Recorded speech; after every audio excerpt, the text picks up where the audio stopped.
Pengertian menurut para tokoh. Dalam buku The Art of Pantomime tahun 1970, Charles Aubert mendefinisikan pantomim sebagai seni pertunjukan yang diungkapkan melalui ciri-ciri dasarnya. Menurut gerak isyarat, gerak yang dilakukan bersifat universal karena menunjukkan ekspresi dan emosi yang berlaku bagi umat manusia. Dengan demikian, pantomim merupakan pertunjukan teatrikal dalam sebuah permainan dengan bahasa gerak yang mengandalkan olah tubuh dan kebisuan yang sudah ada di Yunani sejak tahun 600 sebelum Masehi. Risalah Aristoteles yang terkenal berjudul Poetics yang ditulis kurang lebih tahun 500 sebelum Masehi juga menyebutkan pantomim. Ini artinya pertunjukan pantomim sudah tua.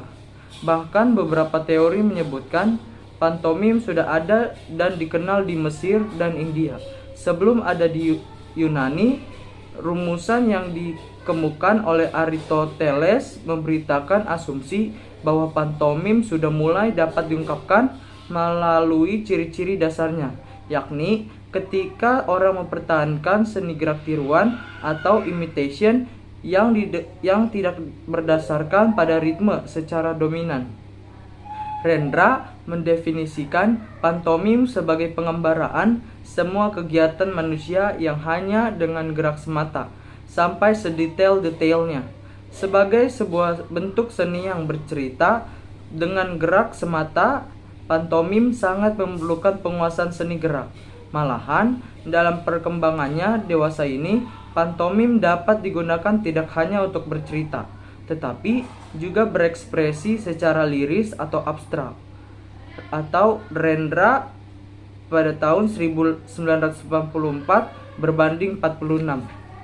Ajib Hamzah tahun 1995 berbanding 51 berpendapat bahwa sebagai seni pertunjukan yang berdiri sendiri, pantomim telah memiliki perjalanan kesejarahan tersendiri pula. Pada masa dahulu, pantomim merupakan selingan pengisi acara, biasanya serangkaian peristiwa lucu untuk menimbulkan gerak tawa. Pantomim dibawakan oleh orang-orang Romawi untuk pertunjukan drama yang berisi tarian dan gestur. Meskipun bentuk ini sebelumnya sudah berkembang di India dan di Mesir, dalam perkembangannya, pantomim untuk hiburan itu menjadi suatu seni pentas tersendiri. Dengan demikian, dapat disimpulkan bahwa pantomim merupakan seni pertunjukan yang mengutamakan gerak tubuh dan ekspresi wajah melalui bahasa isyarat. Oleh karena itu, pantomim merupakan seni pertunjukan tanpa media, kata, atau verbal, bahkan tanpa suara apapun. Kekuatannya bukan pada kata-kata, tetapi gerak dan ekspresi tubuh yang penuh makna. C. Perkembangan seni pantomim. Bentuk awal seni pantomim masih dapat ditelusuri melalui Pilyake, sebuah pertunjukan peran jenaka yang mengangkat tema kehidupan yang nyata dan mitologi yang berkembang di kawasan Sparta dan Dorian. Pemeran dalam pertunjukan ini tidak saja berpakaian aneh, tapi juga menutupi wajah mereka dengan topeng yang terbuka hanya pada bagian mulut. Epicharmus merupakan penulis pertama seni pantomim Dorian pada tahun 485 sampai 460 sebelum Masehi. Dia menjadi satu-satunya penulis pantomim yang populer di Syracuse hingga Aristoteles menganggapnya sebagai penulis puisi dramatis pertama yang sangat berjasa. Ia juga menulis beberapa plat domikal dan menyempurnakan permainan pantomim sebelumnya. Pantomim Dorian kemudian dianggap sebagai bentuk awal pantomim modern. Sejak itu, pantomim identik dengan sifat-sifat jenaka, di mana karakter para pahlawan atau bahkan dewa pun dapat dijadikan bahan tertawaan. Dalam perkembangannya, seni pantomim semakin dikenal di dunia, terutama melalui industri film bisu. Berbagai bentuk ekspresi dan gerak terbaru dikembangkan dengan serius pada tahun 1900-an. Tahun 1927 merupakan era tanpa kasta yang ditandai dengan banyak aktor yang menguasai seni pantomim, seperti Charlie Chaplin pada tahun 1889 sampai 1977 dari Amerika Serikat. Chaplin sangat penting dalam dunia bahasa bisu sebab ia merupakan salah satu tokoh besar dalam film bisu sebelum film bicara ditemukan dan diperkenalkan kepada masyarakat. Chaplin mulai populer ketika muncul dalam film The Tramp si Gelandangan pada tahun 1915. Ia memainkan tokoh yang kurang gizi, pucat, kerdil, yang memakai topi kecil dan jas sesak dan celana kedodoran dan sepatu yang terlalu besar. Ketika berjalan, ia selalu kesulitan mengangkat kaki karena sepatunya tidak pas. Sebagai gelandangan, ia tak pernah lepas dari tongkat dan kaos tangan putihnya. Karakter Chaplin ini merupakan simbol kemiskinan. Lewat film bisu, kekuatan Chaplin dapat pantomim sangat ditangkap.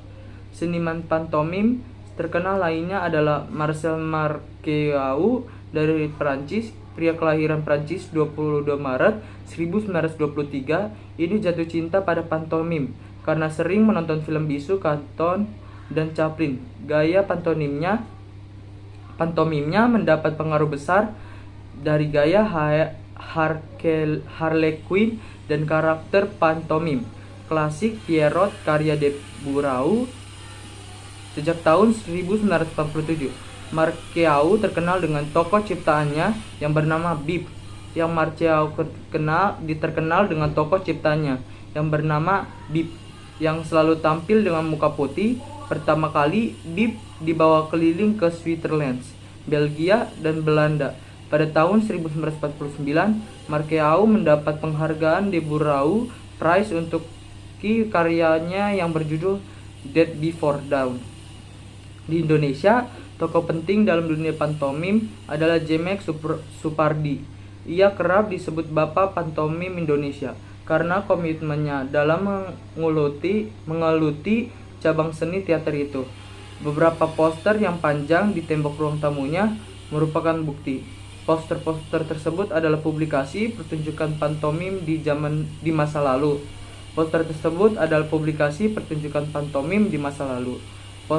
Semua poster itu menampilkan Jemek Supardi seorang diri. Nampak ia berpose dengan beragam gaya di tiap gambar, lengkap dengan judul pertunjukannya. Wajahnya yang memakai makeup putih tebal juga berekspresi dengan beragam mimik emosi. D. Keaktoran pantominer. 1. Olah tubuh. Olah tubuh merupakan proses lanjutan dari pemanasan atau disebut peregangan dalam mencapai kesadaran tubuh yang mengarah pada kekuatan, kelenturan, dan ketahanan. Seorang pantomimer atau aktor menyadari perlunya olah tubuh agar stamina dan kekayaan tubuh dapat tercapai melalui proses pelatihan dan tubuh. Proses pencapaian ini didukung oleh pembiasaan diri dalam melakukan olah tubuh. Agar pelatihan ini tidak dirasakan sebagai beban yang membuat lelah, pantomimer harus sadar bahwa kemampuan berpantomim akan muncul apabila elastisitas tubuh terjaga dengan olah tubuh secara teratur. Selain merupakan modal dasar bagi pantomimer atau aktor, olah tubuh juga berfungsi menjaga kapasitas tubuh pantomim dan aktor secara mengembangkan bentuk agar lebih kaya. Pantomimer melakukan pelatihan tubuh dengan melakukan beraneka ragam bentuk. 2. Kekuatan. Pantomimer memerlukan tubuh yang energik dengan menampilkan ketegasan dan kejelasan dalam setiap gerak yang ditampilkan. Permainan gerakan itu menunjukkan penonjolan pada masing-masing bagian tubuh. Oleh karena itu, perlu adanya kekuatan di setiap bagian tubuh. Bagian-bagian tubuh yang memerlukan kekuatan itu ialah pada bagian kepala hingga leher, badan dari pundak hingga pinggang, dan tangan dan pinggang hingga kaki. Proses pelatihannya adalah sebagai berikut. Keterangan. A. Gambar 1. Kayang dapat dilakukan dengan berbagai macam bentuk, mulai dari kayang berjalan, kayang naik turun, mengangkat satu kaki, mengangkat satu tangan, dan berdiri, kemudian kayang. Semua bagian ini diulang-ulang hingga menemukan kekuatan tubuh pantomim. Gambar 2, sikap lilin dilakukan dalam waktu yang lama agar kekuatan dan keseimbangan tubuh pantomimer dapat berbentuk dengan baik. Gambar 3 dan 4, sikap lilin dengan membuka kaki selebar-lebarnya merupakan bagian yang membutuhkan konsentrasi, sebab posisi tubuh harus tetap lurus, sedangkan kaki bergerak membuka dengan lebar ke depan dan ke samping. D. Gambar 5. Melakukan gerakan ini menguatkan bagian tangan dan kaki, sebab ketika siku menempel ke tanah, posisi lutut harus lurus dengan jarak antara kaki dan tangan tidak terlalu jauh. E. Gambar 6. Mengembalikan dan mempertahankan kekuatan yang dilakukan agar benar-benar menuju pada kualitas tubuh pantomim. Gambar 7 dan 8, gerakan ini harus intens dilakukan dengan waktu yang panjang. Gambar 9, gerak ini dilakukan dalam waktu yang lama agar menjadikan tubuh lebih optimal. 3. Ketahanan. Ketahanan adalah konsistensi tubuh dalam menempuh sebuah proses kreatif atau pertunjukan pantomim.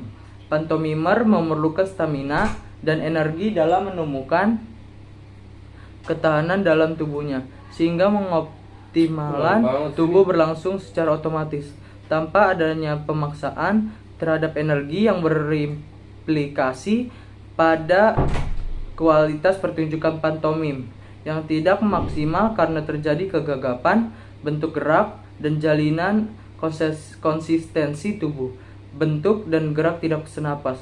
Maka bekal utama bagi pantomimer dan aktor adalah konsentrasi.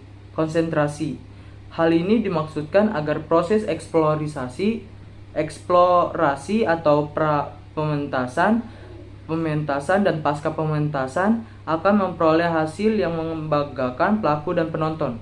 Ketelitian diperlukan dalam membangun ketahanan dalam tubuh. 4. Kelenturan. Kelenturan adalah sebuah proses pencapaian tubuh maksimal hingga menempuh batas elastisan. Kelenturan tidak hanya terletak pada kepiawaian menari, aerobik, dan berjoget. Pantomimer dan aktor mampu menguasai setiap lekukan tubuh. Pola pengembangannya dapat diambil dari teknik-teknik yang terdapat pada cabang keterampilan seperti aerobik, senam, dan bela diri. Tujuan utamanya adalah untuk memperkaya tubuh agar kelenturan tubuh pantomimer terjamin. Sehingga saat pantomimer dan aktor memerankan cerita, tokoh dan bentuk pertunjukan yang ditentukan, mereka dapat menyesuaikan diri sebab bekal kelenturan yang dimiliki terasa optimal. Pantomimer dan aktor mendapatkan kelenturan dari hasil latihan dan melalui beberapa tahapan latihan kelenturan. Tahapan itu meliputi sebagai berikut. Ini ada gambarnya. Ya. Nah, ini gambarnya. 2. Teknik kaki berjalan. A. Berjalan ke depan tahap 1. Tahap berjalan ini sama seperti rutinitas jalan wajar yang biasa kita lakukan sehari-hari. Dalam proses ini, stilisasi yang dilakukan ialah 1. Kaki kiri jinjit sejajar dengan ujung kaki kanan. 2. Tarik kaki kanan ke belakang melewati tumit. Pindahkan kaki kanan jinjit sejajar dengan ujung kaki kiri, seperti tahap ke-1 dan 4. Tarik kaki kiri ke belakang meliputi tumit. Tahap 1 sampai 4 diulang hingga dapat menciptakan bentuk jalan yang distilisasi atau diindahkan, diikuti dengan tubuh dan gerak tangan saat berjalan. B. Berjalan ke depan tahap 2. Dalam proses ini, stilisasi yang dilakukan ialah 1. Kaki kanan berada di depan ujung kaki kiri. 2. Tarik kaki kanan ke belakang sehingga membentuk jinjit sejajar dengan tumit kaki kiri. 3. Pindahkan kaki kiri ke depan ujung kaki kanan. Kemudian 4. Tarik kaki kanan ke belakang hingga membentuk jinjit sejajar dengan tumit kaki kiri. Tahap 1 sampai 4 diulang hingga dapat menciptakan bentuk jalan yang Utilisasi atau diindahkan diikuti dengan tubuh dan gerak tangan saat berjalan. C. Berjalan ke belakang. Proses berjalan ini merupakan kebalikan dari berjalan tahap 1. Tahapnya ialah 1. Kaki kanan jinjit sejajar dengan tumit kaki kiri. 2. Tarik kaki kiri ke belakang diikuti dengan irama kaki kanan hingga kaki kiri jinjit sejajar dengan kaki kanan. Hal ini diulang-ulang sehingga dapat membentuk jalan ke belakang. 3. Kombinasi kepala, kaki, badan membentuk ombak.